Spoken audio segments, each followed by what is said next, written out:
지난달 30일 판문점에서 북미 정상이 만나서 2, 3주 안에 실무 협상을 재개하겠다고 했습니다. 하지만 3주가 지난 지금까지 실무 협상은 열릴 기미가 보이지 않고 있습니다. 여전히 비핵화 이행 방안에서 접점을 찾기가 쉽지 않기 때문으로 보입니다. 김세호 기자입니다. 문재인 대통령과 김정은 국무위원장, 도널드 트럼프 대통령, 새 정상의 사상 첫 판문점 회동. 전날까지 누구도 예상하지 못했던 역사적인 만남이었습니다. 특히 트럼프 대통령과 김정은 위원장과의 만남은 몇 분을 넘지 않을 것이라는 예상을 깨고 1시간 가까이 이어지기도 했습니다. 북미 정상은 회동을 통해 북미 간 실무 협상을 재개하겠다는 뜻을 밝혔습니다.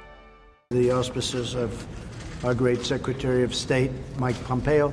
And what's going to happen is over the next 2 or 3 weeks, the teams are going to start working to see whether or not they can do something. 하지만 2, 3주 뒤에 열릴 것으로 예상됐던 북미 간 실무회담은 여전히 열릴 움직임을 보이지 않고 있습니다. 미국은 하노이 협상팀을 그대로 활용하겠다며 이미 진용을 갖추고 실무협상 재개 준비를 마쳤지만 북한은 아직 이렇다 할 언급이 없습니다. 오히려 북한은 최근 외무성 담화를 통해 하반기 한미 연합훈련을 거론하며 협상을 중단할 수도 있다는 뜻을 내비치기도 했습니다. 북한의 이 같은 태도는 향후 비핵화 실무 협상에서 미국의 의도에 끌려다니지 않겠다는 것을 강조하기 위한 것으로 해석됩니다.